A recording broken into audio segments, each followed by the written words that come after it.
How to turn off animated thumbnail on TikTok mobile. Hello guys, in today's video I'm gonna show you how to turn off animated thumbnail on TikTok mobile. First, then open TikTok and here you will find profile. Click on it and then click these three lines here in the top corner and then click settings and privacy. Now scroll down until you find accessibility and here you will find animated thumbnail.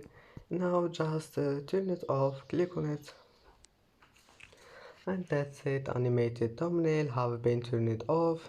Now just go back, it will be saved, and that's it. And that's it for today's video. If you like this video, don't forget like and subscribe, and thank you for watching this video until the end, and see you in the next video.